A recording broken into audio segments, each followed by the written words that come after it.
shirts were pressed and his meals were ready when he returned from his important meetings with important people. "You're coming with me tonight," he announced that Tuesday morning, barely looking up from his Wall Street Journal. "The new CEO will be there. Morrison Industries just got bought out, and I need to make the right impression." I paused in refilling his coffee cup, the hot liquid trembling slightly in the pot. "Are you sure you want me there? I don't really have anything appropriate to wear to something that fancy." Fletcher's gray eyes flicked up at me with that familiar look of disdain. "Find something. Buy something cheap if you have to. Just don't embarrass me." Don't embarrass me. Those 3 words had been the soundtrack of our marriage for over 2 decades. Don't embarrass me by talking too much at dinner parties. Don't embarrass me by mentioning your family background. Don't embarrass me by existing too loudly in spaces where I wasn't wanted. I spent the rest of that week searching through thrift stores and discount shops with the $200 Fletcher gave me monthly for personal expenses. Everything had to come from that allowance. My clothes, my toiletries, even the small gifts I bought for his business associates' wives during holidays. After 25 years, I had become an expert at finding decent clothing for almost nothing. The dress I finally found was navy blue with long sleeves, modest but elegant. It had cost me $45 at a consignment shop, and the woman behind the counter assured me it had come from an expensive department store originally. I pressed it carefully and hung it in the back of my closet, trying not to think about how Fletcher would find something wrong with it anyway. The night of the gala arrived faster than I wanted. Fletcher emerged from his dressing room in a perfectly tailored black tuxedo that probably cost more than I spent on clothes in an entire year. His silver hair was slicked back, and he wore his father's gold watch, the one that reminded everyone he came from money, even if his business was drowning in debt. "You ready?" he asked, then stopped when he saw me. His face immediately darkened. "That's what you're wearing?" I looked down at my dress, suddenly seeing it through his eyes. What had seemed elegant in the store now felt shabby and outdated. "I thought it looked nice. It was the best I could find with the budget you gave me." Fletcher shook his head in disgust. "It'll have to do. Just try to stay in the background tonight. Don't draw attention to yourself. And for God's sake, don't talk about anything personal. These are serious business people." The ride to the Grand Hyatt downtown was silent except for the classical music Fletcher preferred and the occasional sound of him checking his phone. I sat beside him, my hands folded in my lap, touching the small silver locket at my throat without thinking. It was the only piece of jewelry I owned that Fletcher hadn't bought me, the only thing that was truly mine. I had worn it every day for 30 years, tucked beneath my clothes where no one could see it. The hotel ballroom was exactly what I expected. Crystal chandeliers, white tablecloths, and the kind of people who measured their worth in stock portfolios and vacation homes. The air was thick with the scent of expensive perfume and fresh lilies, and everywhere I looked, women wore gowns that cost more than our monthly mortgage payment. "Stay here," Fletcher commanded, pointing to a spot near the bar where shadows from the decorative plants would hide me. "I need to find some people. Don't wander off." I nodded and watched him stride away, his shoulders straight with false confidence. I knew his business was struggling. I heard the phone calls late at night, the worried conversations about loans and deadlines and clients jumping ship. This gala was his desperate attempt to salvage something, to make connections that might save him from bankruptcy. I stood where he left me, nursing a glass of water and watching the crowd. Business executives laughed too loudly at each other's jokes. Their wives compared jewelry and vacation plans. Everyone seemed to know exactly where they belonged, while I felt like a shadow in my $45 dress. 20 minutes passed before I saw Fletcher across the room, gesticulating wildly to a group of men in expensive suits. His face was red with exertion, and I could see the desperation in his movements even from a distance. Whatever he was trying to sell them, they weren't buying it. Then the energy in the room shifted. Conversations quieted, and heads turned toward the main entrance. I craned my neck to see what was causing the commotion, and my breath caught in my throat. A tall man in an impeccably tailored tuxedo had entered the ballroom. His dark hair was touched with silver at the temples, and he moved with the quiet confidence that only comes from real power, not the desperate imitation of it. Even from across the room, there was something familiar about the way he carried himself, something that made my heart skip in a way it hadn't in decades. "That's him," someone whispered nearby. "That's Julian Blackwood, the new CEO." Julian. The name hit me like a physical blow. It couldn't be. After 30 years, it couldn't possibly be him. But as he turned slightly, scanning the crowd with those dark eyes I knew so well, I knew with absolute certainty that it was Julian Blackwood, the man I had loved with every fiber of my being when I was 22 years old, the man whose child I had carried for 3 months before losing everything, the man I had been forced to walk away from, leaving my heart buried in that college town where we had planned our entire future together. He was older now, distinguished in a way that spoke of success and power, but his face was the same. The strong jawline, the intense eyes that seemed to see straight through people, the way he held his head slightly tilted when he was thinking. My Julian, who wasn't mine anymore and hadn't been for 3 decades. I pressed myself further into the shadows, my heart pounding so hard I was sure people could hear it. What was he doing here? What were the chances that he would be the new CEO of the company Fletcher desperately needed to impress? Across the room, Fletcher spotted Julian and immediately began pushing through the crowd toward him. I watched in horror as my husband approached the man I had never stopped loving, his hand extended for a business handshake, his smile wide and predatory. Julian accepted the handshake politely, but I could see even from a distance that he wasn't really listening to whatever Fletcher was saying. His eyes were scanning the crowd, searching for something or someone. And then, as if drawn by some invisible force, his gaze found mine. The world stopped. For a moment that lasted an eternity, Julian Blackwood stared directly at me across that crowded ballroom. His face went completely white, and I saw his lips part in shock. The businessman facade crumbled, and for one heartbeat, he was 25 again, looking at me the way he used to look at me when we were young and believed that love could conquer anything. Then he was moving, walking straight toward me as if the 100 other people in that room didn't exist. Fletcher continued talking to empty air for several seconds before realizing that Julian was no longer listening. I saw my husband's confusion turn to alarm as he followed Julian's line of sight and realized he was heading directly for me. "Excuse me," Julian said to Fletcher without looking at him. His voice was deeper now, roughened by years and success, but it still made my knees weak. "I need to speak with your wife." Fletcher sputtered something about Julian making a mistake, about me being nobody important, but Julian wasn't listening. He walked straight to where I stood frozen in the shadows, stopped just close enough that I could smell his cologne. Something expensive and sophisticated, nothing like the aftershave he used to wear in college. "Maureen?" he said, and my name on his lips after 30 years made my eyes fill with tears I hadn't given myself permission to shed. "Julian," I whispered back, barely able to find my voice.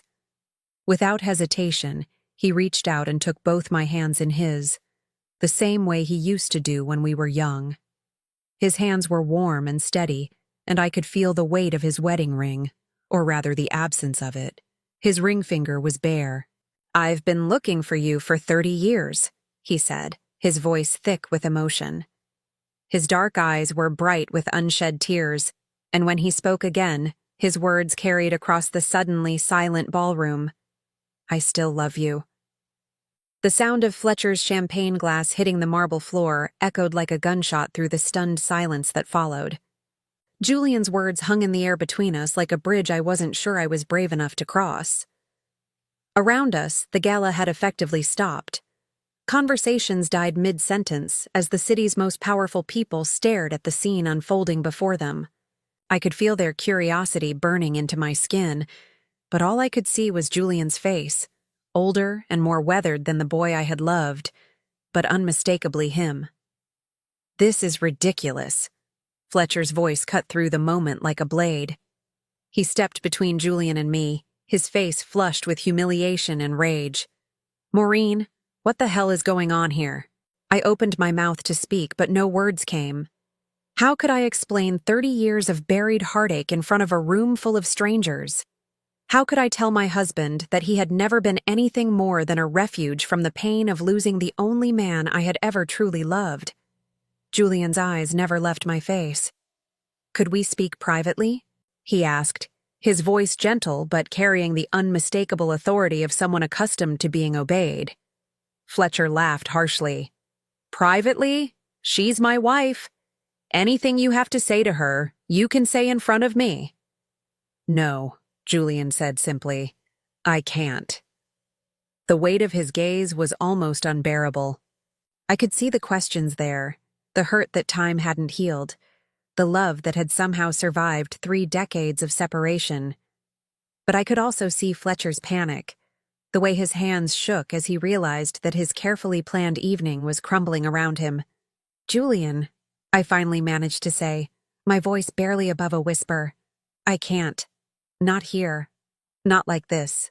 He nodded slowly, understanding in a way that Fletcher never had. Of course. But Maureen... He reached into his jacket pocket and pulled out a business card, white with silver embossing. Please, call me. We need to talk. I took the card with trembling fingers, our hands brushing for just a moment. The contact sent electricity through my entire body, a reminder of what it felt like to be touched with love instead of possession. We're leaving, Fletcher announced loudly, grabbing my arm with enough force to bruise. Now. Julian's expression darkened as he saw Fletcher's grip on me, and for a moment I thought he might intervene. But I shook my head slightly and he stepped back, his jaw clenched with obvious effort. I'll be waiting for your call, he said quietly. Fletcher dragged me through the ballroom, past the staring faces and whispered speculations.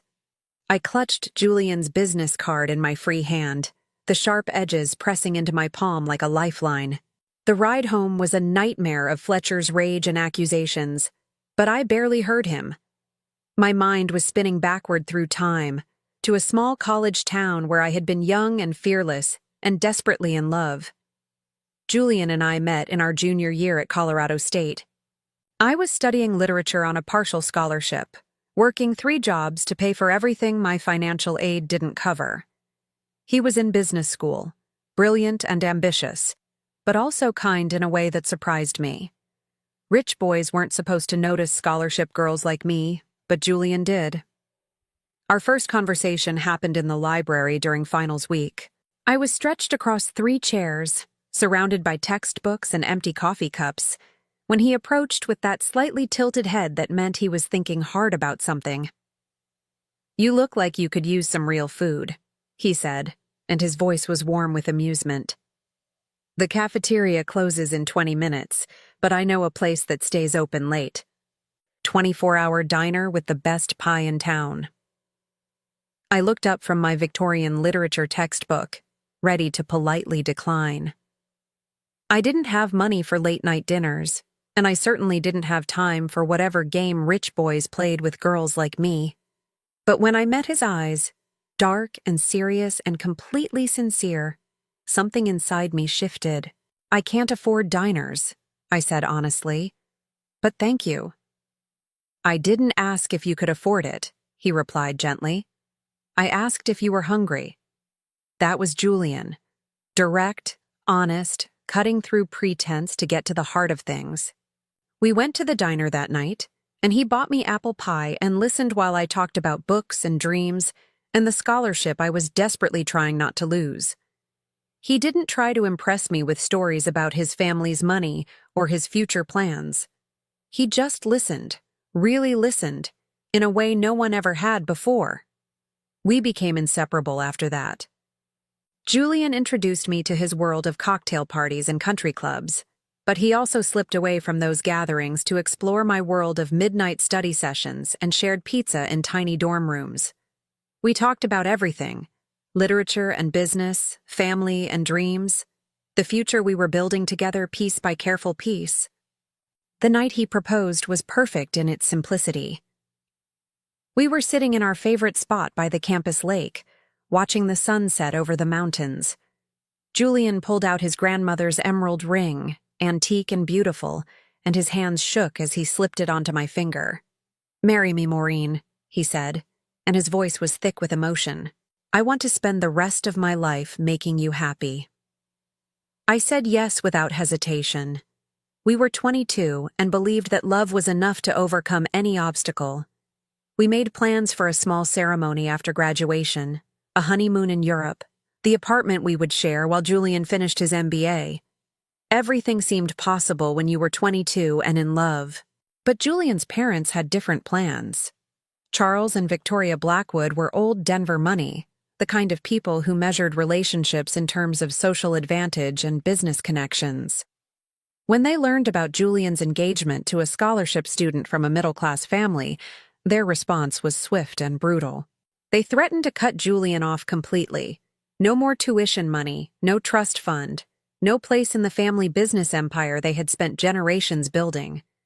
But worse than that, they threatened to destroy my scholarship, my future, everything I had worked so hard to achieve. Charles Blackwood had connections everywhere, including the university administration. One word from him, and I would lose everything. "They can't do this," Julian said when he told me about their ultimatum. We were in his apartment, and his face was white with fury. "I'll fight them.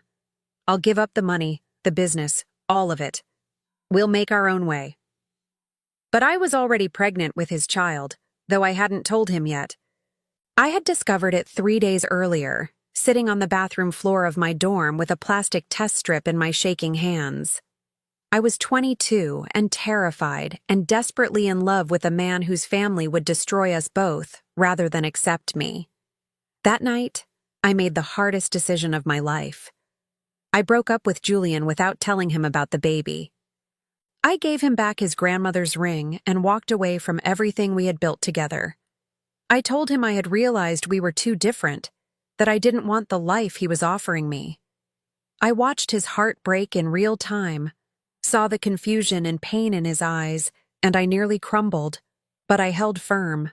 I let him believe I had stopped loving him rather than tell him the truth, that his parents' threats had terrified me, that I was carrying his child, that I was sacrificing our future to protect him from having to choose between me and everything he had ever known. 3 weeks later, I lost the baby. A miscarriage at 8 weeks, sudden and devastating. I bled alone in a hospital emergency room, grieving not just for the child I had lost, but for the future that was already gone. Julian tried to reach out during those weeks, but I couldn't bear to see him. I couldn't bear to tell him that I had destroyed us for nothing, that the child we would have had together was gone. When Fletcher Morrison asked me to marry him 6 months later, I said yes. Fletcher was safe, predictable, completely different from Julian in every way that mattered. He wasn't the love of my life, but he offered security and a way to start over. I thought I could learn to love him, or at least to find contentment in the life he was offering. I was wrong about that, as I was wrong about so many things. Fletcher turned out to be controlling in ways that took years to fully understand. It started small. Suggestions about my clothes, my friends, the way I spoke in public. Gradually, those suggestions became demands, then ultimatums. He isolated me from my college friends, convinced me that my family was beneath his social circle, made me financially dependent on his monthly allowance. What I had mistaken for protection was actually possession. For 25 years, I had lived as Fletcher's wife, playing the role he had scripted for me. I learned to be quiet at dinner parties, to dress appropriately for his business functions, to ask permission before spending money or making plans. I became the kind of woman who apologized for existing too loudly in spaces where I wasn't wanted. But I never forgot Julian. I carried our love story inside me like a secret wound that never quite healed. I kept his grandmother's emerald ring hidden in my jewelry box, though I told myself I would return it someday when the pain wasn't so sharp. I read the business news religiously, following his career from a distance as he built his own empire without his parents' help. I celebrated his successes and mourned his failures from afar, always wondering if he ever thought of me. Now, sitting in Fletcher's car as he raged about the humiliation I had caused him, I clutched Julian's business card and felt something I hadn't experienced in decades. Hope. Whatever had brought him back into my life, whatever cosmic joke or cruel twist of fate had made him the new CEO of Fletcher's most important client, it felt like a second chance I had never dared to dream of. The business card felt like fire in my hands as I sat in our bedroom that night, staring at the simple white rectangle with silver embossing. Julian Blackwood, Chief Executive Officer, Blackwood Industries. A phone number, an email address. 30 years of separation reduced to a few lines of text. Fletcher had locked himself in his study after we returned from the gala, and I could hear him on the phone with his business partners, his voice rising and falling in desperate explanations. The walls in our house were thick, but not thick enough to muffle his panic.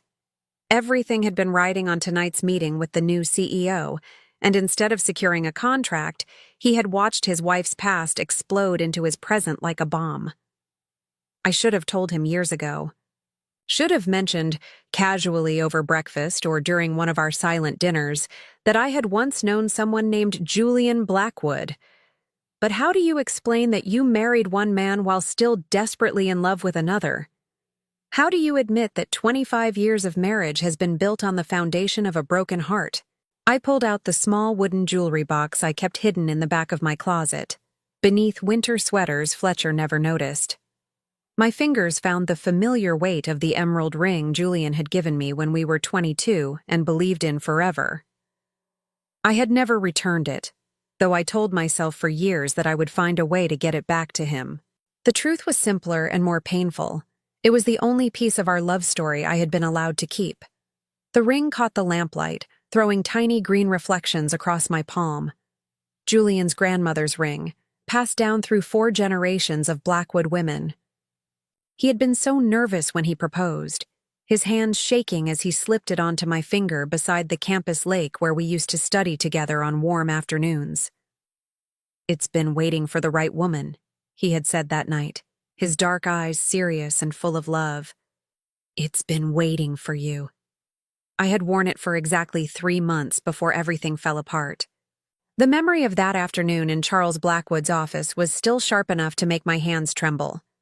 Julian's father had summoned me to the downtown Denver high-rise where Blackwood Industries was headquartered, and I had gone expecting to discuss wedding plans.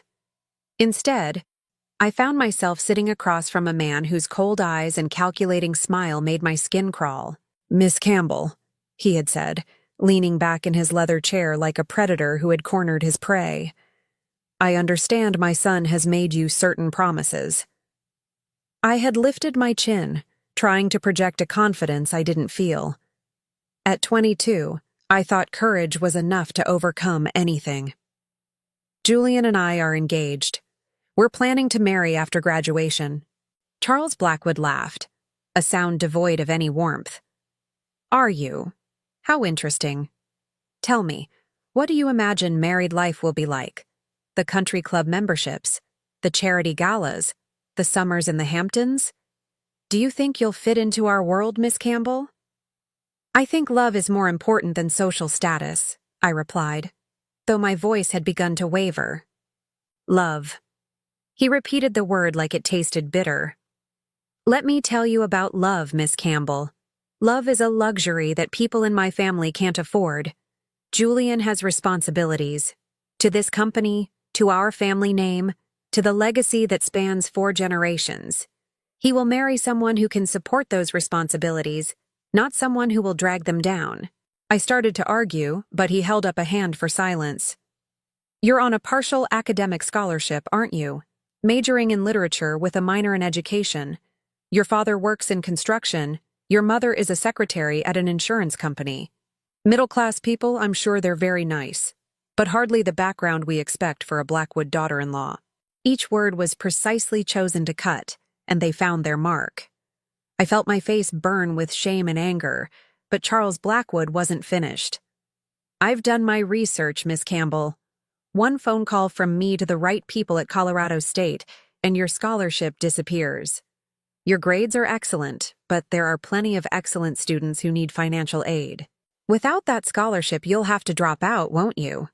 All those dreams of becoming a teacher, of making something of yourself, gone. My mouth had gone dry. The scholarship was everything to me. Without it, I would have to leave school, probably forever.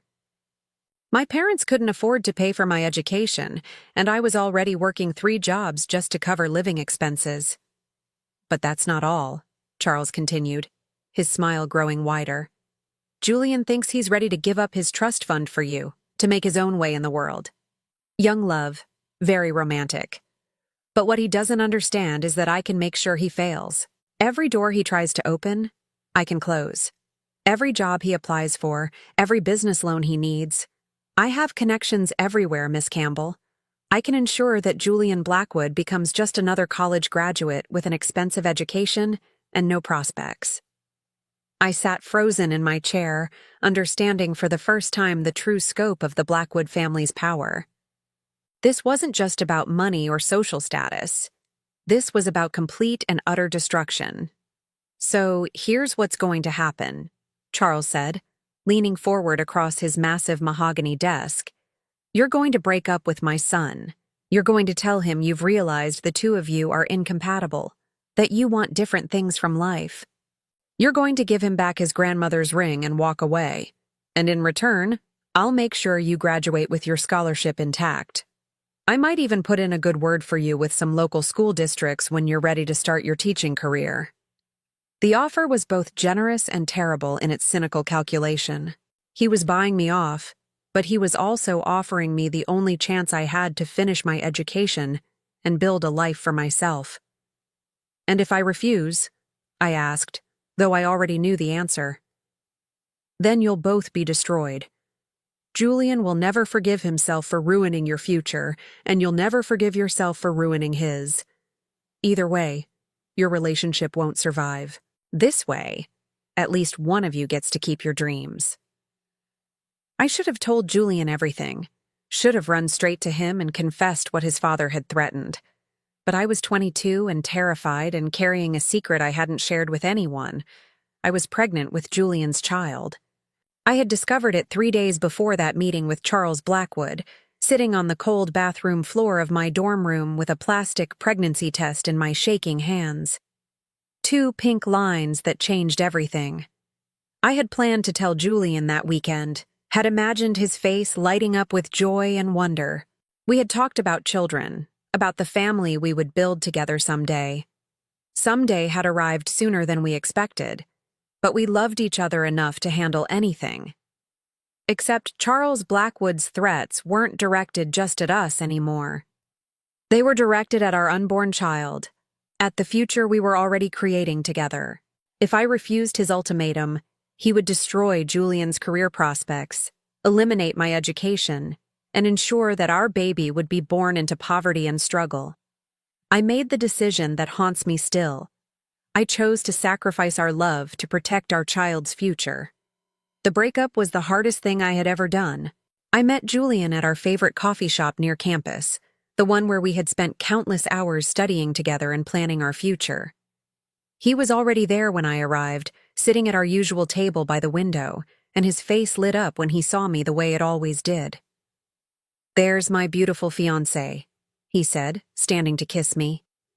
"How did the meeting with my father go?" I hope he wasn't too intimidating. He can be a little intense when it comes to business. I couldn't look at him directly. Instead, I stared at the engagement ring on my left hand, the emerald catching the afternoon sunlight streaming through the window. "We need to talk, Julian."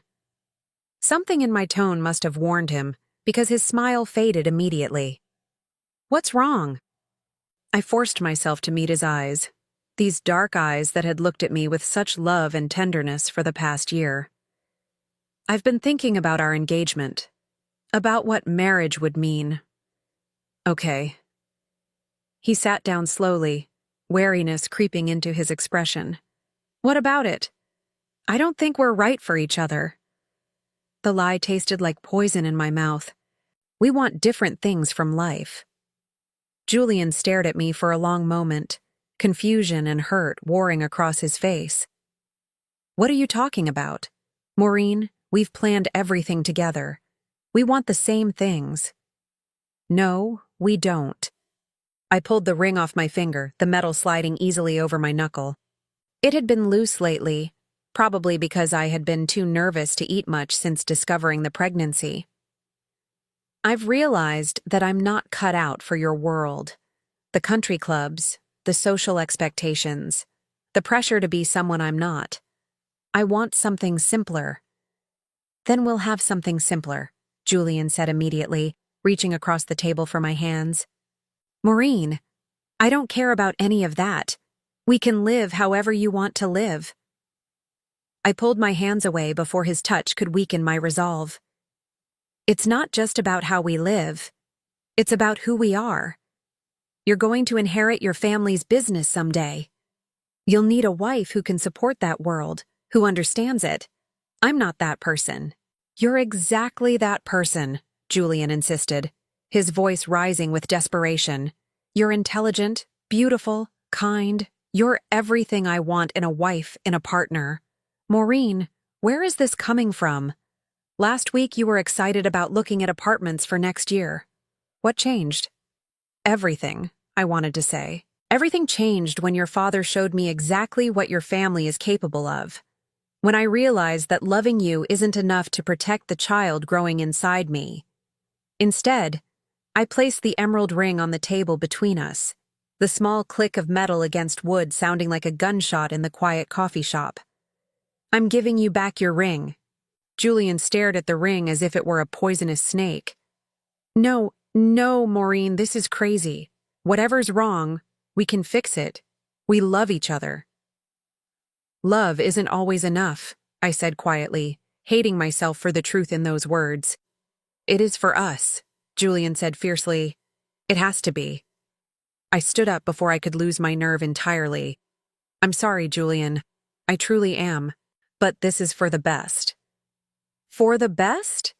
Julian shot to his feet, his chair scraping against the floor. How is breaking up for the best? Maureen, talk to me. Tell me what's really going on here. For one terrible moment, I almost did. Almost told him about his father's threats, about the pregnancy, about the impossible choice I was being forced to make. But Charles Blackwood's warning echoed in my mind. Julian would never forgive himself for ruining my future, and I would never forgive myself for ruining his. Goodbye, Julian, I whispered, and walked away from the only man I had ever loved. 3 weeks later, I lost the baby. I was alone when it happened, cramping and bleeding in my small dorm room on a rainy Thursday morning. By the time I made it to the campus health center, it was already over. 8 weeks of pregnancy ended as quickly and quietly as it had begun. These things happen sometimes, the doctor told me gently. Often in the first trimester. It doesn't mean anything was wrong with you, or that you can't have healthy pregnancies in the future. But I knew the truth. I had sacrificed my relationship with Julian to protect a child who was already gone. I had destroyed our love for nothing. Julian tried to contact me during those weeks, leaving messages I didn't return, showing up at places he knew I would be. I avoided him with the skill of someone whose heart was too shattered to risk further breaking. Eventually, he stopped trying. Eventually, he graduated and moved away, and I never saw him again. Until tonight. 6 months after our breakup, Fletcher Morrison asked me to marry him. Fletcher was a business acquaintance of my father's, 12 years older than me, and nothing like Julian in any way. He was stable, predictable, completely safe. When I said yes, it wasn't because I loved him. It was because I was tired of being alone with my grief, tired of turning down Julian's grandmother's ring every night before bed. I thought I could learn to love Fletcher. I thought that safety and security might be enough to build a life on. I was wrong about that, as I had been wrong about so many things. Now, 25 years later, I sat in the bedroom of the house Fletcher had bought to showcase his success, holding Julian's business card and his grandmother's ring, and wondering if second chances were real or just cruel jokes the universe played on people who had already lost everything that mattered. Tomorrow, I would have to decide whether to call the number on that white card, whether to open a door I had closed 3 decades ago, when I was young and pregnant and terrified enough to believe that love wasn't worth fighting for. The question was whether I was brave enough now to discover what might have been different if I had chosen to fight instead of run. I spent 3 sleepless nights staring at Julian's business card before I found the courage to call. Each time I picked up the phone, Fletcher's voice echoed in my mind with all the reasons I shouldn't, all the ways this would destroy the carefully constructed life we had built together. But lying awake at 3 in the morning, I realized that carefully constructed was just another way of saying completely hollow. On Thursday morning, Fletcher left early for a golf meeting with potential investors, desperate men like himself, trying to save sinking businesses with handshakes and false promises. I waited until I heard his car pull out of the driveway before I walked to the kitchen phone, my hands trembling as I dialed the number embossed in silver on that white card. Blackwood Industries, Mr. Blackwood's office, a professional female voice answered. This is? I paused, realizing I didn't know how to identify myself. I wasn't Julian's college girlfriend anymore. I wasn't his lost love. I was Fletcher Morrison's wife, calling a man who had declared his feelings for me in front of a ballroom full of Denver's most influential people. This is Maureen Morrison. Mr. Blackwood asked me to call. There was a brief silence, then the voice became noticeably warmer. Of course, Mrs. Morrison. Mr. Blackwood has been expecting your call. Can you hold for just one moment? The wait felt eternal. I gripped the phone so tightly my knuckles went white, listening to classical music that reminded me of the concerts Julian and I used to attend when we were students. He had introduced me to Mozart and Beethoven, sitting beside me in the university auditorium, and watching my face as I discovered the beauty of symphonies I had never had the opportunity to hear before. Maureen. His voice came through the line like a caress, the same way he used to say my name when we were alone together in his apartment, wrapped in each other's arms and talking about our future. Thank you for calling. I almost didn't, I admitted, surprising myself with my honesty. I'm not sure this is wise. Wise has nothing to do with it, Julian said softly. Some things are just necessary. Can you meet me for coffee? Somewhere we can talk without interruption? I understood his meaning. Somewhere Fletcher wouldn't find us, wouldn't cause another scene like the one at the Gala. There's a small cafe on 16th Street, the Blue Moon. Do you know it? I'll find it. Can you be there in an hour? An hour. 60 minutes to decide whether I was brave enough to see him again, to sit across from him and hear whatever he needed to say. 60 minutes to choose between the life I knew and the possibility of something I had thought was lost forever. I'll be there, I said, and hung up before I could change my mind. The Blue Moon Cafe was tucked between a bookstore and a vintage clothing shop, the kind of place where artists and students nursed single cups of coffee for hours while working on novels or studying for exams. I had discovered it years ago during one of my rare solo outings, and I came here sometimes when Fletcher's control felt too suffocating, when I needed to remember that there was a world beyond our marble-floored house where people laughed freely and talked about ideas instead of stock portfolios. I arrived 15 minutes early and chose a table in the back corner, where shadows from the exposed brick walls would provide some privacy. The cafe smelled like roasted coffee beans and cinnamon pastries, and the low murmur of conversation created a cocoon of anonymity. I ordered a latte I didn't want and watched the door, my heart hammering against my ribs like a caged bird. Julian arrived exactly on time, scanning the room until his eyes found mine. He looked different in the daylight streaming through the cafe windows. Older, yes, but also more substantial somehow. The boy I had loved had grown into a man who commanded attention without demanding it, who wore authority like a well-tailored suit. But when he smiled at me, really smiled for the first time since that night at the Gala, I saw traces of the 22-year-old who had proposed to me beside a campus lake. "You look beautiful," he said as he sat down across from me, and I felt heat rise in my cheeks. Fletcher hadn't called me beautiful in years. Pretty, maybe, when I was dressed appropriately for one of his business functions. Acceptable, presentable, never beautiful. "You look successful," I replied, deflecting the compliment because I didn't know how to accept it anymore. Julian's smile faded slightly. "Success isn't the same thing as happiness, Maureen. I learned that the hard way." A waitress appeared to take Julian's order. Black coffee, the same way he used to drink it in college when we stayed up all night studying together. After she left, an awkward silence stretched between us, filled with 30 years of unspoken words and unanswered questions. "Why did you leave?" Julian asked finally, his voice quiet but direct. "The real reason, not the story about us wanting different things. I never believed that, not for 1 second." I had rehearsed this conversation in my mind for 3 days, trying to find words that would explain without revealing too much.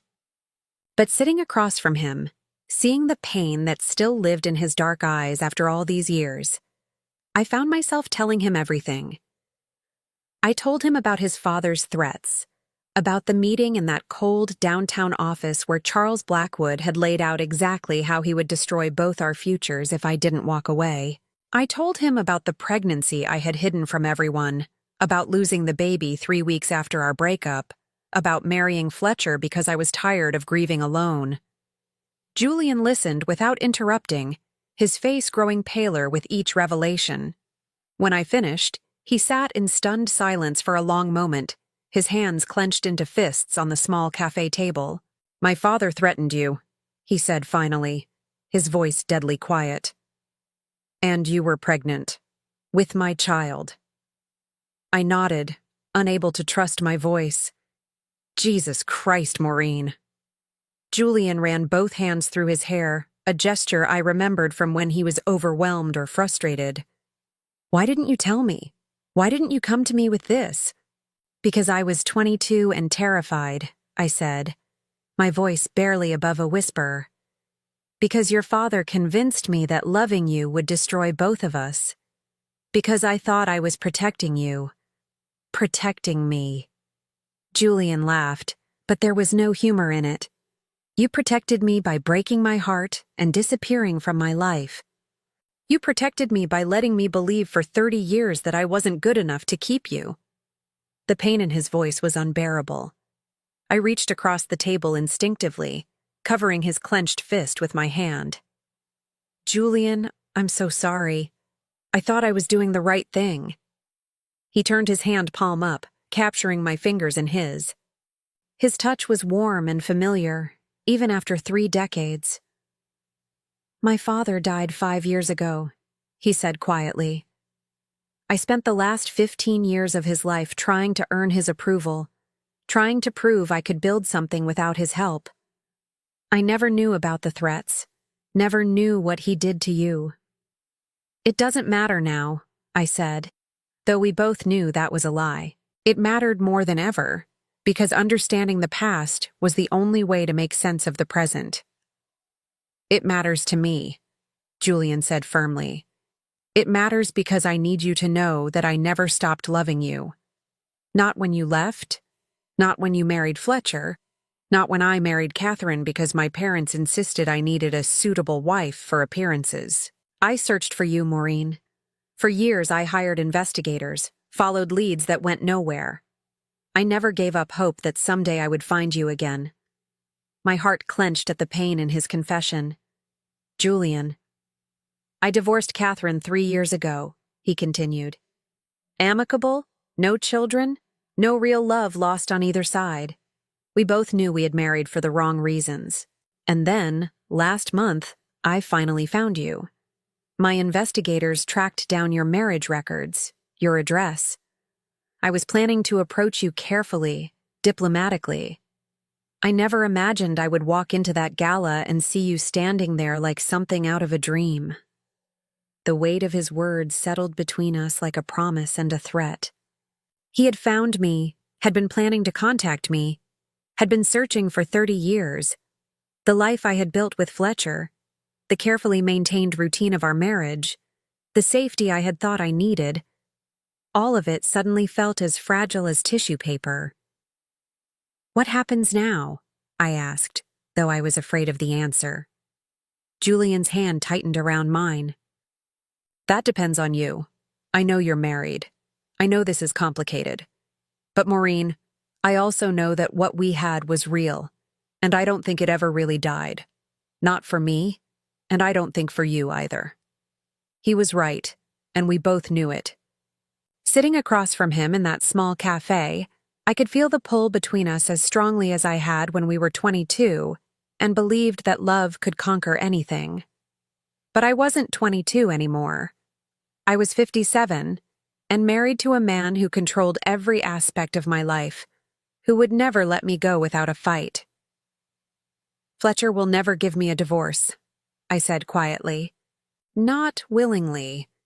He sees me as a possession, not a person, and he needs my compliance to maintain his image, especially now when his business is struggling." "Then don't ask his permission," Julian said simply. "Leave him. Come work for me. I'll make sure you're protected financially and legally." The offer hung in the air between us, tempting and terrifying in equal measure. A job would give me independence, a way to support myself without Fletcher's monthly allowance. Working for Julian would give me a reason to see him every day, to rebuild whatever connection still existed between us. But it would also mean war with Fletcher, who would see my employment by Julian as the ultimate betrayal. "I need time to think," I said, though part of me wanted to say yes immediately, wanted to walk out of that cafe and into a new life without looking back. Julian nodded, understanding as always. "Take all the time you need." But Maureen. He pulled out another business card, this one with his personal cell phone number written on the back. "Don't disappear on me again. Whatever you decide, don't just vanish. I can't go through that again." I took the card, our fingers brushing once more. "I won't disappear," I promised, and meant it. We sat in comfortable silence for a few more minutes, drinking coffee that had grown cold while we excavated the ruins of our past. When Julian finally stood to leave, he leaned down and kissed my cheek gently, the same way he used to when we were students and he was walking me back to my dorm after long study sessions in the library. "I'll be waiting," he said softly, "for however long it takes." I watched him leave, this man who had loved me for 30 years without knowing why I had left him. The cafe suddenly felt empty without his presence, as if all the light had gone out of the room. I sat alone with my cold coffee and tried to imagine what my life might look like if I was brave enough to choose love over safety, possibility over routine. The drive home was a blur of Denver traffic and racing thoughts. I kept Julian's business card in my purse, next to the first one he had given me at the Gala, and I could feel them there like a secret heartbeat. By the time I pulled into our driveway, I had almost convinced myself that I could do it, that I could tell Fletcher I was leaving, that I was taking a job with Julian's company, that our marriage was over. But Fletcher was waiting for me in the kitchen when I walked through the door, and one look at his face told me that my decision might not be mine to make after all. "Where have you been?" he demanded, his voice sharp with suspicion and barely contained rage. "I went for coffee," I said carefully, hanging my purse on the hook by the door and trying to project casual innocence. "Just needed to get out of the house for a while." "Coffee."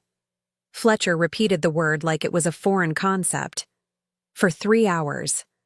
I had been gone longer than I realized. Time moved differently when you were excavating 30 years of buried feelings, trying to make sense of choices that had shaped your entire adult life. "I ran some errands afterward," I lied smoothly. "Groceries, dry cleaning, the usual things."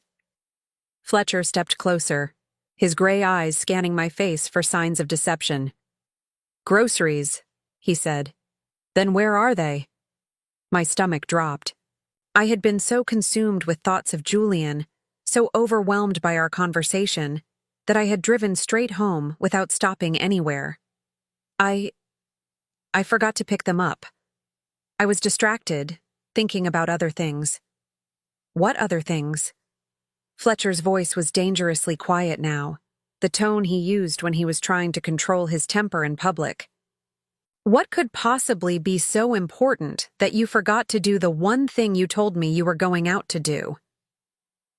I could see the trap closing around me, could feel Fletcher's suspicion crystallizing into something more dangerous. He had always been jealous, possessive, but the encounter with Julian at the gala had triggered something primal in him. He knew he was losing control, and a man like Fletcher would do anything to maintain his grip on what he considered his property. Nothing important, I said quietly, hating myself for the familiar capitulation. I'm sorry. I'll go back out and get the groceries now. No. Fletcher grabbed my arm, his fingers digging into my flesh hard enough to leave bruises. You're not going anywhere. Not today, not tomorrow, not until I figure out what the hell is going on with you and Julian Blackwood. For a moment, we stared at each other in the marble-floored kitchen of the house Fletcher had bought to showcase his success. I could see my reflection in his eyes, and what I saw there wasn't a wife or a partner or even a person. What I saw was a possession that had dared to develop a will of its own, and Fletcher Morrison had never been the kind of man who tolerated disobedience. That's when I knew, with crystal clarity, that choosing Julian wasn't just about love or second chances or healing old wounds. It was about survival. Because staying with Fletcher would slowly kill every part of me that was still alive, and I had already given him 25 years of my life. Fletcher's grip on my arm tightened until I winced, and I saw something flicker across his face. Satisfaction at my pain. It was a look I had seen before, though I had always told myself I was imagining it. Fletcher Morrison took pleasure in my discomfort, in my compliance, in the small ways he could demonstrate his power over me. Let go of me, I said quietly, testing the waters of rebellion for the first time in 25 years. Or what? Fletcher's smile was cold, predatory. You'll call your boyfriend? You'll run to Julian Blackwood and tell him how mean your husband is being? The mockery in his voice was designed to make me feel foolish, childish, as if my feelings were nothing more than a ridiculous fantasy. It was a technique he had perfected over the years: dismiss, diminish, and control. But something had shifted in me since sitting across from Julian in that cafe, since learning the truth about why our love had been destroyed. Let go of me, I repeated, my voice stronger this time. Fletcher studied my face for a long moment, then released my arm with enough force to make me stumble backward. You think you're in love, he said, his voice dripping with disdain. 57 years old and acting like a teenager with her first crush. It's pathetic, Maureen. Truly pathetic. I rubbed the red marks his fingers had left on my arm, marks that would be purple bruises by tomorrow. What's pathetic is a man who has to hurt his wife to feel powerful. The words came out before I could stop them, and I saw Fletcher's face go white with rage. In 25 years of marriage, I had never spoken to him like that, had never challenged his authority so directly. We both knew something fundamental had changed between us, and there would be no going back to the careful dance of dominance and submission that had defined our relationship. You want to know about pathetic? Fletcher said, his voice low and dangerous. Let me tell you about pathetic. Julian Blackwood spent 30 years looking for you. 30 years of private investigators and false leads and desperate searches. And do you know what's really pathetic? I've known where you were the entire time. The words hit me like a physical blow. What? Fletcher laughed, a sound devoid of any warmth or humor. You heard me. I knew Julian was looking for you. I knew about the investigators, the inquiries, the background checks. I made sure every trail went cold, every lead went nowhere. I protected you from him, Maureen. I kept him away from our marriage, from our life.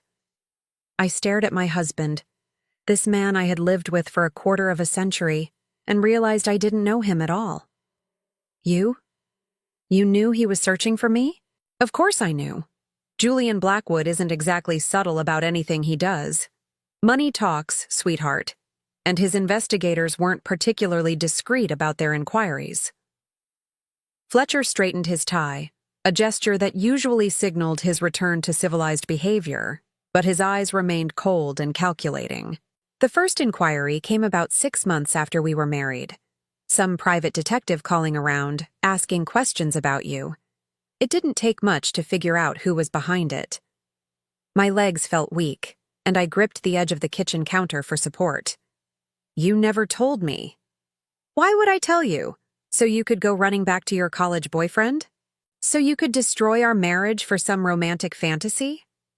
Fletcher shook his head dismissively. I protected our relationship, Maureen. I protected you from making a terrible mistake.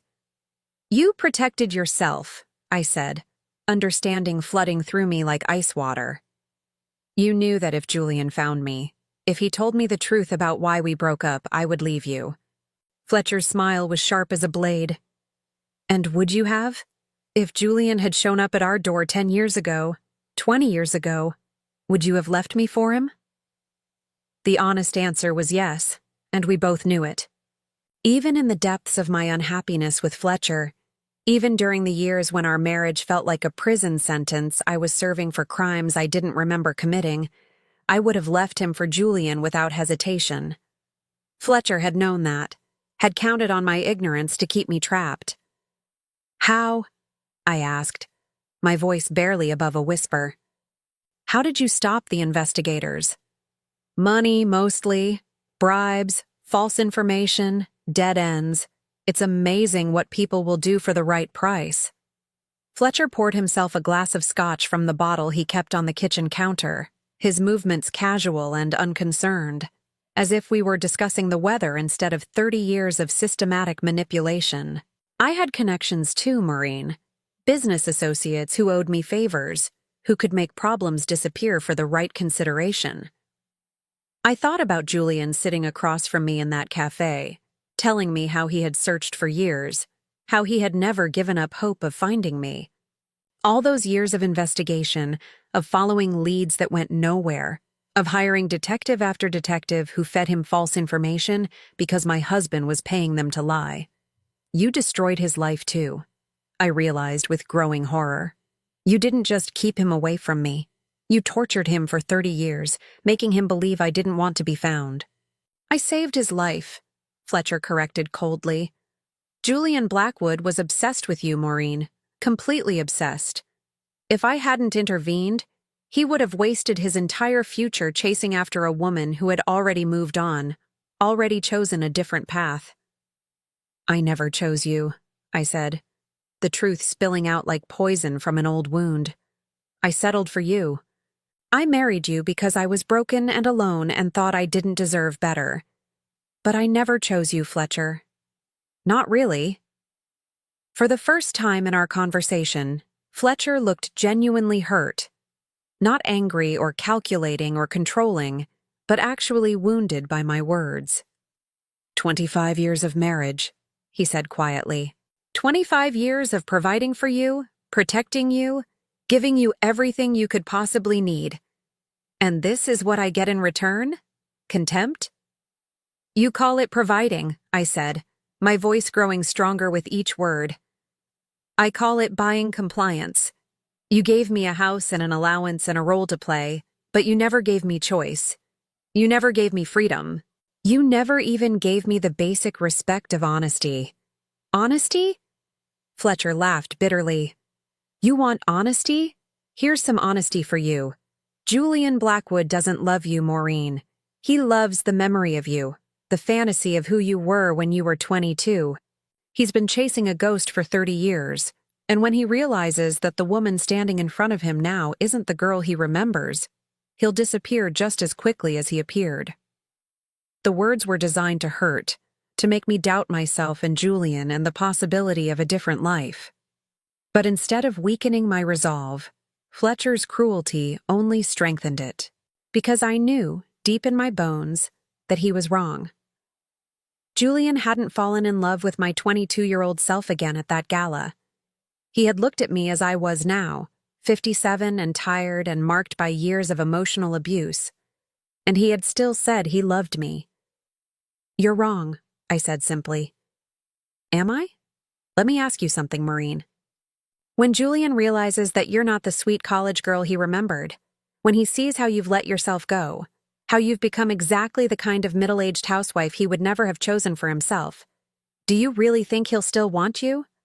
I looked at my husband, this man who had spent 25 years systematically destroying my self-confidence, and I felt something snap inside me like a taut wire finally breaking under too much pressure. "You know what, Fletcher? I don't care if Julian wants me or not. I don't care if he changes his mind tomorrow and decides you're right about everything, because at least he gave me a choice. At least he offered me the chance to decide for myself what I wanted, instead of manipulating and controlling me into compliance." I pulled Julian's business cards out of my purse, both of them, and set them on the kitchen counter between us like a declaration of war. Julian offered me a job, financial independence, the chance to build a life that belongs to me, not to some man who thinks he owns me. Fletcher's face went very still. "You're not taking that job." "Yes, I am." "No, Maureen, you're not." Fletcher's voice dropped to the dangerous quiet tone he used when he was about to make threats. "Because if you try to leave me, if you try to go work for Julian Blackwood or anyone else, I will destroy you financially. I will make sure you get nothing in any divorce settlement. I will tie you up in court for years until you're too old and too poor to start over." There it was. The truth about our marriage laid bare. Not love, not partnership, not even affection.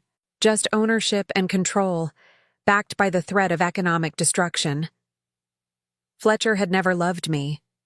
He had collected me, the same way he collected expensive art and vintage wines, as a symbol of his success and good taste. "You can try," I said, surprised by how calm my voice sounded. "But Julian has more money and better lawyers than you'll ever have. And unlike you, he doesn't need to destroy people to feel powerful." The mention of Julian's superior resources hit Fletcher like a physical blow. His face flushed red, and I could see the vein in his temple throbbing with suppressed rage. Fletcher Morrison hated being reminded that he was nouveau riche, that his money and status were recent acquisitions built on leveraged debt and desperate schemes. Julian represented everything Fletcher aspired to be but never could. Old money, real power, success that didn't depend on crushing other people. "Get out of my house," he said finally, his voice shaking with barely controlled fury. "Gladly," I replied, and headed for the stairs to pack my things. "You'll be back," Fletcher called after me, loud enough that his voice echoed off the marble floors and cold walls of the house that had never felt like home. "When you realize that Julian doesn't want a 57-year-old housewife, when you figure out that you can't survive in the real world without someone taking care of you, you'll come crawling back. And maybe, if you ask nicely enough, I'll consider taking you back." I paused on the staircase and looked down at my husband of 25 years. This man who had systematically isolated me from everyone I loved, who had spent 3 decades lying to me about Julian's attempts to find me, who honestly believed that I was too weak and too damaged to exist without his control. "No, Fletcher," I said quietly. "I won't be back.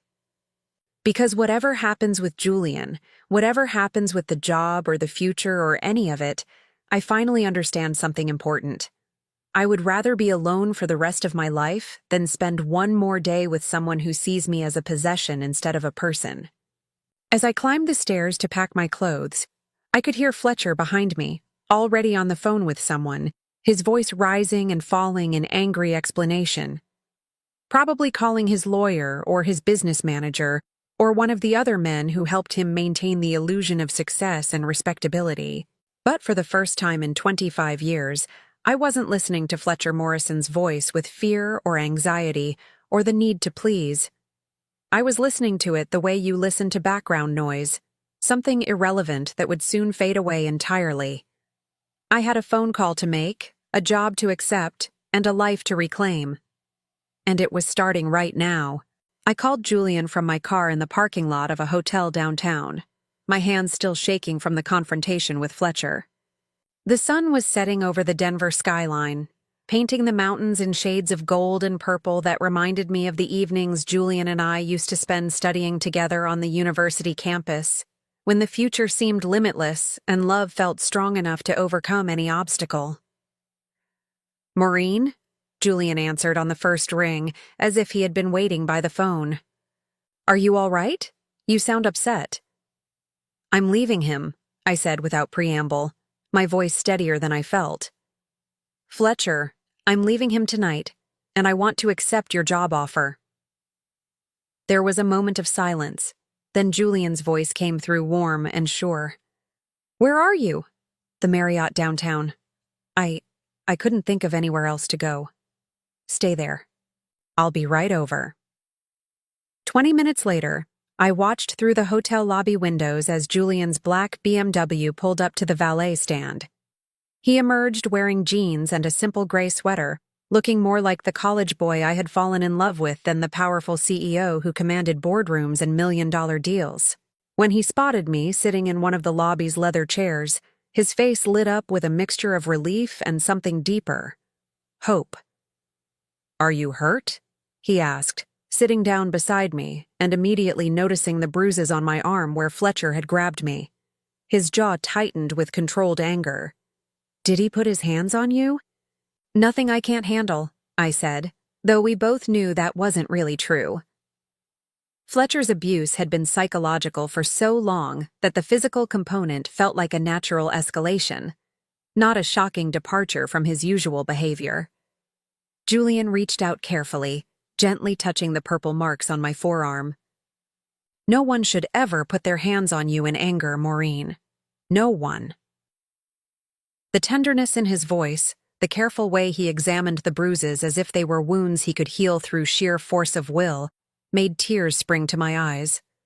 I had forgotten what it felt like to be treated with genuine concern, to have someone care about my pain instead of dismissing it as weakness or melodrama.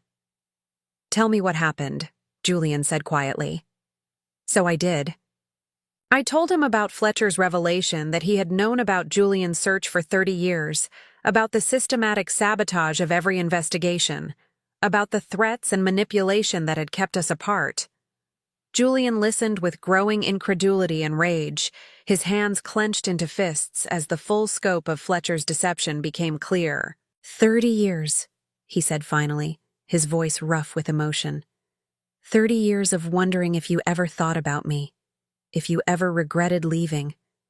30 years of believing that maybe I hadn't fought hard enough for you, that maybe you really had stopped loving me. "I never stopped loving you," I said, the words tumbling out before I could stop them. "Not for one day in 30 years. I married Fletcher because I was broken and alone, but I never stopped carrying you in my heart." Julian turned to face me fully, his dark eyes searching my face. "And now, after everything that's happened, after all the time that's passed, what do you want now, Maureen?" It was the question I had been afraid to answer, even to myself. What did I want from this impossible situation? This second chance that felt like a gift and a test rolled into one. "I want to find out who I am when I'm not afraid," I said honestly. "I want to discover what my life could look like if I'm making the choices instead of having them made for me. And I want to find out if what we had was real enough to survive everything that's happened to us." Julian smiled, the first genuine smile I had seen from him since that moment of recognition at the gala. "Then let's find out together." The next morning, I walked into the offices of Blackwood Industries as Julian's new director of community relations, a position he had created specifically for me that would utilize my background in literature and education to develop partnerships with local schools and literacy programs. It was meaningful work, the kind of job I had always dreamed of having, and the salary Julian offered was more than Fletcher's monthly allowance multiplied by 12. $2,500 a week, he had said when we discussed the position over dinner the night before. Plus benefits, vacation time, and complete autonomy over your department. "I want you to have financial independence, Maureen. I want you to never again be dependent on someone else's generosity for your basic needs. The money was more than I had ever imagined earning, enough to rent my own apartment, buy my own car, make my own choices about how to spend my time and resources. But more than the financial freedom, the job represented something I had thought was lost forever. The chance to be valued for my mind instead of my compliance, my ideas instead of my silence. Julian's assistant, Rebecca, welcomed me warmly and gave me a tour of the offices, introducing me to department heads and explaining the company's various community outreach initiatives. Everyone was professional and friendly, treating me like a valued colleague rather than the boss's personal project. By the end of my first day, I felt more energized and purposeful than I had in decades. But Fletcher wasn't finished with his attempts to control the narrative. 3 days into my new job, Julian called me into his office with a grim expression. "We need to talk," he said, closing the door behind me. "Fletcher's been busy." He handed me a legal document, thick with official seals and threatening language. Fletcher was suing me for alienation of affection, claiming that Julian had deliberately interfered with our marriage and seeking financial damages for the destruction of our relationship. It was an archaic legal concept, rarely used in modern divorce proceedings, but Fletcher had found lawyers willing to pursue it. He's also filed for an injunction to freeze any joint assets until the divorce is finalized, Julian continued. Bank accounts, credit cards, even the car you've been driving. He's trying to cut off your access to everything. I sank into the chair across from Julian's desk, feeling the familiar weight of Fletcher's manipulation settling over me like a suffocating blanket. Even when I tried to escape his control, he found new ways to trap me, new methods to remind me of my dependence on his generosity. "He wants me to come crawling back," I said quietly. "He thinks if he can make me desperate enough, scared enough, I'll give up and return to him." Julian sat on the edge of his desk, close enough that I could see the determination burning in his dark eyes. "Then he doesn't know you very well. But Maureen, there's something else. Something that might change the entire situation." He pulled out another set of documents, these ones bearing the letterhead of a prestigious downtown law firm. I had my lawyers do some investigating into Fletcher's business practices, particularly his real estate investments over the past decade. "It turns out your husband has been playing some very dangerous games with other people's money." I looked at the papers, trying to make sense of the legal language and financial terminology. "What kind of games?"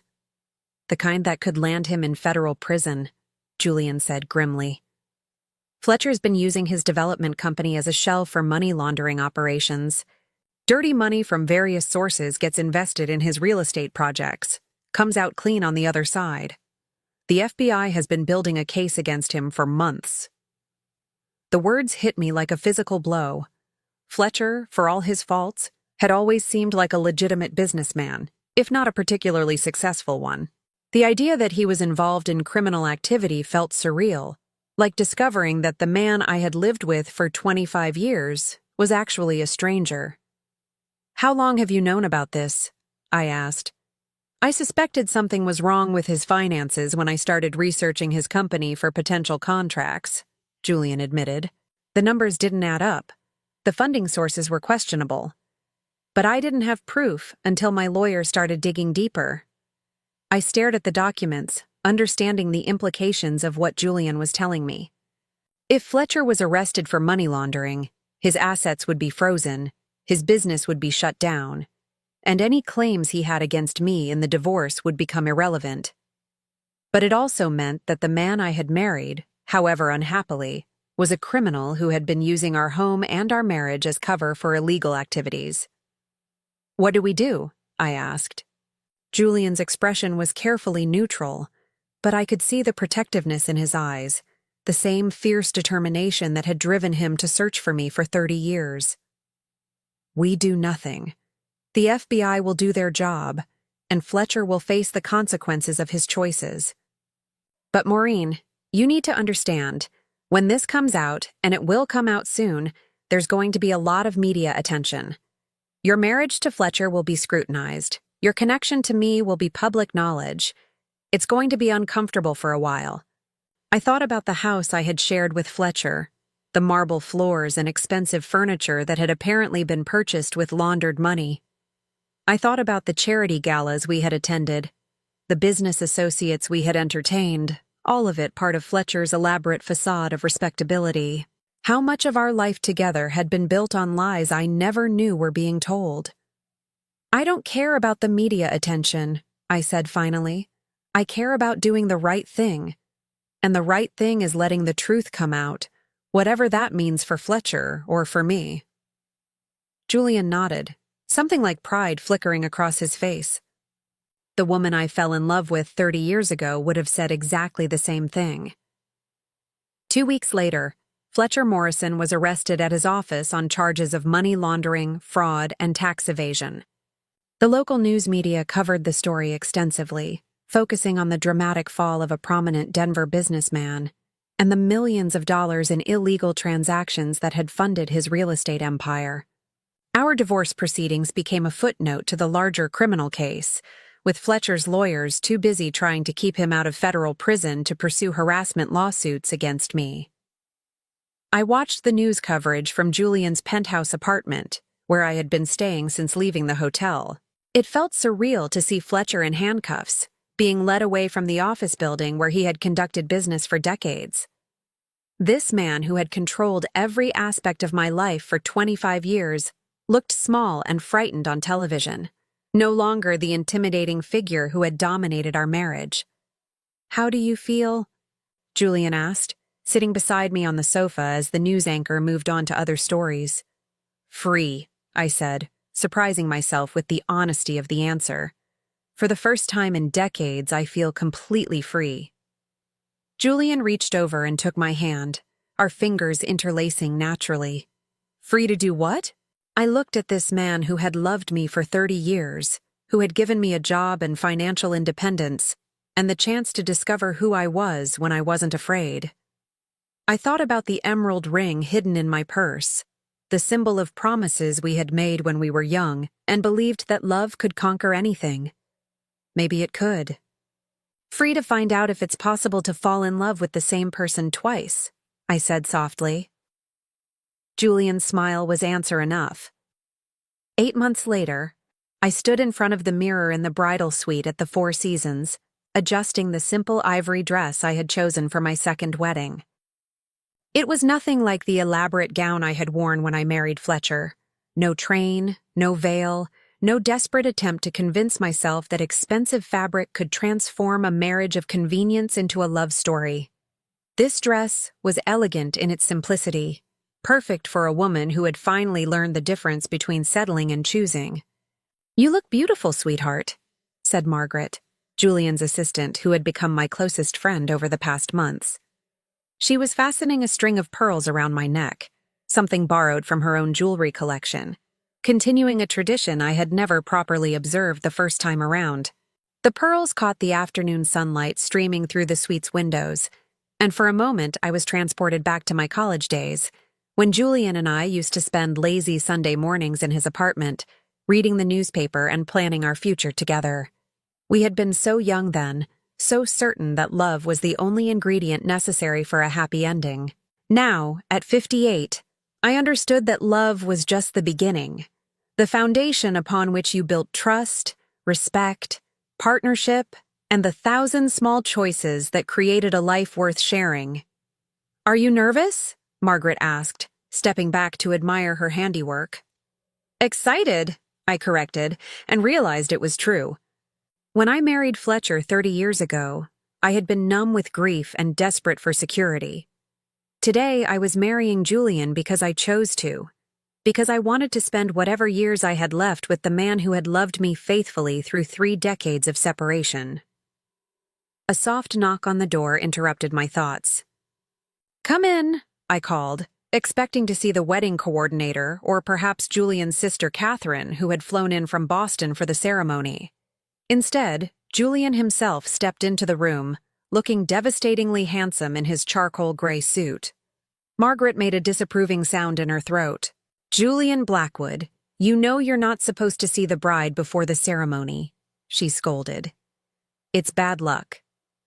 Julian's eyes never left my face as he smiled at Margaret's protest. "After 30 years of bad luck, I think Maureen and I are due for some good fortune. Besides, I have something that belongs to her." He reached into his jacket pocket and pulled out a small velvet box, the same one I remembered from our engagement 31 years ago. When he opened it, his grandmother's emerald ring caught the light exactly the way it had beside that campus lake, when we were young and believed that promises made with tears of joy were unbreakable. "I believe this is yours," Julian said softly, taking my left hand in his. "It's been waiting for you to come home." I had given him back the ring in that coffee shop 3 decades ago, thinking I was protecting both our futures by walking away. Now, as he slipped it onto my finger where it belonged, I understood that some promises were stronger than the forces that tried to break them. Some love was patient enough to wait 30 years for a second chance. "It still fits," I whispered, watching the emerald catch the afternoon light. "Some things are meant to be," Julian replied, lifting my hand to kiss the ring gently. Margaret dabbed at her eyes with a tissue, muttering about hormonal responses to romantic gestures, but she was smiling as she ushered Julian toward the door. "Out," she commanded. "The bride needs 5 more minutes, and you need to get to the altar before your guests start wondering if you've changed your mind." Julian paused in the doorway, looking back at me with the same expression he had worn at the gala 8 months ago. Wonder mixed with gratitude, as if he still couldn't quite believe I was real. "I'll be the one waiting at the end of the aisle," he said quietly. "I know," I replied. "You've been waiting for 30 years. After he left, I took one final look at myself in the mirror. The woman staring back at me looked older than the 22-year-old bride who had married Fletcher, but she also looked stronger, more certain, more genuinely happy than I had ever seen her before. This wasn't a woman settling for security or running from grief. This was a woman who had fought her way back to love and was brave enough to claim it. The ceremony took place in the hotel's garden, overlooking the mountains that had served as the backdrop for Julian's and my college romance. 50 guests sat in white chairs arranged between rose bushes and flowering trees, friends and colleagues who had welcomed me into Julian's world with warmth and genuine affection. It was everything Fletcher's and my wedding hadn't been: intimate, joyful, focused on celebration rather than status.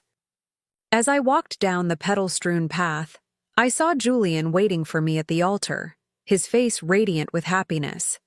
Beside him stood his best man David, his college roommate who had helped him search for me during those early years after our breakup. I had met David the previous month and learned that Julian had talked about me constantly during their university days, that even after our separation, Julian had kept hoping I would change my mind and come back to him. "He never stopped believing that you were meant for each other," David had told me over dinner. "Even when he married Catherine, even during the divorce, he always said that if he could find you again, he would spend the rest of his life making up for lost time." Now, as I reached the altar and Julian took my hands in his, I could see that promise reflected in his eyes. We had lost 30 years to other people's manipulations and our own youthful fears, but we had the rest of our lives to create new memories, to build the partnership we had dreamed of when we were students with more hope than money. The ceremony was brief and deeply personal. Instead of generic vows, Julian and I had written our own words, promises that acknowledged the pain of our separation and the miracle of our reunion. When Julian spoke about loving me through 30 years of absence, about never giving up hope that we would find our way back to each other, there wasn't a dry eye among our guests. "I promise to never let fear make decisions for us again," I said when it was my turn to speak. "I promise to trust that love is worth fighting for, worth choosing every day, worth believing in even when it seems impossible." When the minister pronounced us husband and wife, Julian kissed me with 30 years of pent-up longing and gratitude. The garden erupted in applause and joyful laughter, but all I could hear was my own heartbeat and Julian's whispered "finally" against my lips. The reception was held in the hotel's ballroom, the same space where Fletcher and I had attended countless business functions over the years, pretending to be a happy couple while maintaining the careful emotional distance that had defined our marriage. Tonight, that ballroom was transformed into something magical. Candlelit tables, soft jazz music, and the kind of genuine celebration that happens when people gather to witness real love. During our first dance, Julian and I swayed to the same song we had danced to at our senior prom 31 years ago. The way you look tonight, with its promise of enduring love and timeless beauty, felt prophetic now in a way it hadn't then. Any regrets? Julian asked as we moved together, his arms strong and certain around me. Only one, I said, smiling up at him. I regret that we lost 30 years, but I don't regret the path that led us back to each other. Without everything we've been through, I might not appreciate how precious this is.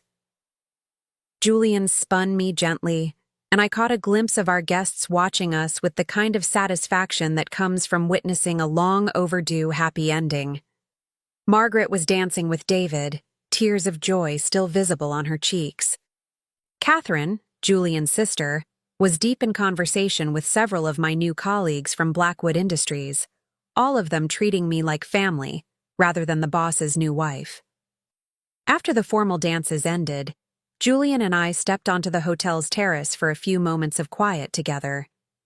The Denver skyline sparkled below us, and in the distance, the mountains stood silhouetted against the star-filled sky.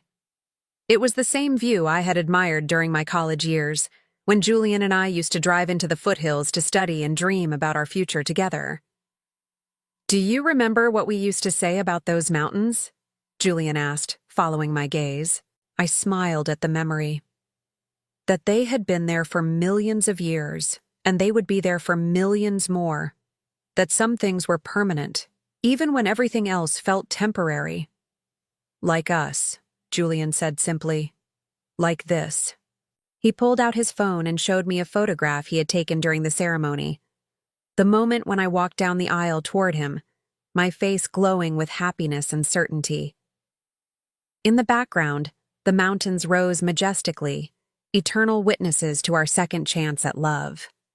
I want to remember this moment exactly as it is, Julian said. I want to remember how it feels to finally have everything I've ever wanted. As we stood together on that terrace, surrounded by the celebration of our love and the promise of our shared future, I thought about Fletcher serving his sentence in federal prison, about the house I had shared with him now empty and awaiting sale by government assets recovery. I felt no vindictive satisfaction at his downfall, only a quiet gratitude that his lies and manipulations were no longer my burden to carry. I thought about Charles Blackwood, Julian's father, who had died 5 years earlier, still believing that he had successfully separated his son from an unsuitable woman. He had never lived to see Julian and me reunited, had never been forced to confront the failure of his cruel machinations. Perhaps that was justice enough. Most of all, I thought about the woman I had been 8 months ago, trapped, controlled, convinced that safety was more important than happiness. She felt like a stranger now, someone I remembered with compassion but no longer recognized as myself. The woman I had become was stronger, braver, more willing to fight for what mattered. She was someone I was proud to be. "What are you thinking about?" Julian asked, noticing my contemplative expression. "The future," I said honestly. "Our future.